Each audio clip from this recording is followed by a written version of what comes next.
and doing a lot of imaging for us. The one interesting thing about that camera is they are telescope scientists. I just want to let you know that those motor alarms that were. Okay. Yep. So as you heard Nancy say there, we typically get some alarms, but over the course we've learned that those alarms can be dismissed. They're just routine now. So everything about, I mentioned all that data that comes down from Webb and any spacecraft. We have alarms on them to alert engineers if there's any problems, but we have a formal dismissing process, which she was just referring to. But so back to that near camera real fast. It is our workhorse. It also is our wavefront sensing camera, and what that means is that camera is used by our telescope scientists to determine the optical imaging quality that's coming near a segment. So that's our near camera. If you move on, we have a camera or another instrument called the Fine Guider and NIRIS. That's another near-infrared instrument, but it's also our Fine Guider, and that's provided by the Canadian Space Agency in partnership with them. And what that instrument does, it also does incredible science with some spectroscopy, and it also is our guider. So that guider actually works with our spacecraft attitude control system. It also works with our what we call our fine steering mirror, which is on the telescope, and all those systems working together actually help Webb point at whatever it's trying to image and take data from. We have incredible precision pointing, and we have observations that can be done up to 14 days, so we can hold steady on anything that we're looking at for 14 days, and the Fine Guider from Canada is a key part of that. We have a near-infrared spectrograph. Again, that's sort of a partnership between our European partners and the United States. And that is really one of our key science instruments. You're not going to get, the images out of that. What that instrument does is it breaks light down into its wavelengths, and that's really a key. I'll let you talk about that in a second, Michelle. I'm just say it, but that's a near spectrograph. I'm going to let you go into breaking down light because that is key for what we're trying to do science-wise. And then we have this mid-infrared instrument, which is going further into the deep infrared, and that's really one of the key instruments for helping us confirm some other observations as far as how far away different objects are. But Michelle, you can definitely pick it up from there. I'm running out of my knowledge base on these instruments. Yeah, this is the thing that, as astronomers, we're just so excited about. There's so many different components of Webb. I mean, not just the beautiful images that will be produced, but as you said, Keith, the idea of breaking light into its components is a technique called spectroscopy.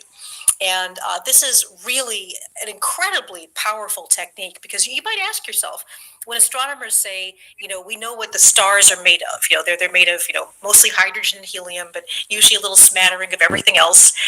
When we see a star exploding and we say, we've just seen the generation of the element gold. How do we know that? And then there are also questions about, how do we know, for example, how far away a galaxy is or how fast the expansion of the universe is taking something away? And all of that goes down to this technique called spectroscopy.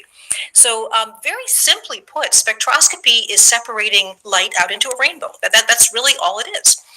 But the amazing thing is that scientists can then analyze very, very carefully how much light is coming in each color. And the graphic that you're looking at shows you. So this is light from in this case, from a star that has a planet around it. The idea is that there is an exoplanet, planet around another star. And one of the incredible science goals of Webb is to be able to analyze the atmospheres of planets around other stars. And if you can pass the light that's shining through the atmosphere of a planet, so the starlight is shining through the atmosphere of a planet around it as the planet goes through basically a little eclipse. It's actually in front of the star. And then you take that light and you separate it out into a rainbow. And we see here the graphic. So this is a planet. You can see that little dark disk represents a planet that's going in front of the star. And the planet has an atmosphere. There are different layers of the atmosphere here in different colors, green, purple, and a yellow color. And as the light from the star behind the planet shines through that atmosphere, then we get some amazing observations about what the atmosphere is made of. And if I could go to the graphic that we were looking at just a minute ago, when you actually take that rainbow of light and you measure the very jagged kind of squiggly blue line you see there is simply a graph of how much light is coming in each color. And the incredible thing is that different atoms and molecules, so for example, oxygen, or the molecule O2, which is how oxygen usually appears in an atmosphere, or say nitrogen or carbon dioxide, important molecules, water vapor, we can actually detect those molecules because every atom and every molecule will absorb light slightly differently. And if we can measure very carefully how much light is coming in each color, we can actually see the presence of molecules that are absorbing different color bands of light. And so here you see an atmosphere where it's possible that we can actually detect if there's oxygen in the atmosphere, or ozone, which is O3, 3 oxygen atoms, water vapor, carbon dioxide. And one thing that Webb may or may not be able to do, this is certainly very ambitious, is it might be able to detect things called biomarkers. And those are basically fingerprints in the spectrum that could be related to the presence of life. The main science goal, of course, is to find environments that might be Earth-like. They might be friendly to life. But you see something there called the vegetation jump.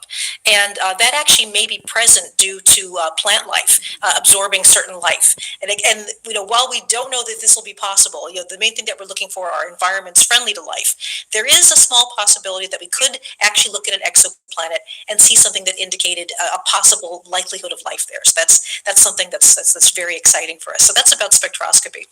So these are all incredibly powerful techniques that we're looking forward to doing in the infrared. Infrared turns out to be the best place to do these. A lot of the most important molecules for life have very important absorption bands. They absorb light in the infrared. And so that's another incredible use of infrared astronomy. So just for those of you that are joining us, you are now looking, here we see an animation of some of the very important molecules for life. And as we mentioned before, as a planet goes around a star, some of that starlight shines through the atmosphere of the planet itself.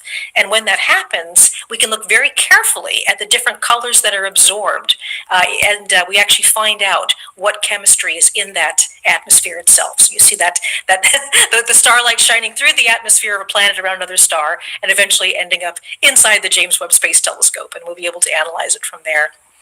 So for those of you that are joining us, you are looking at live coverage of the commissioning of the James Webb Space Telescope. Today is an exciting day because we're looking at the completion of the commissioning, the unfolding, and in just a little while, the tensioning of the very last bit of the James Webb Space Telescope heat shield. I think that actually it might be a nice time to go to our social media feed because we will be able to take some of your questions live. For those of you that would like to do this, you could use the hashtag #AskNASA. And I have been receiving some of the social media questions right now. So Keith, as we look in here at the live footage of the Mission Operations Center at the Johns Hopkins University, the Space Telescope Science Institute, maybe you and I can take a bit of a hack at some of these social media questions. The first one comes from one of our users on Twitter that says, will the telescope need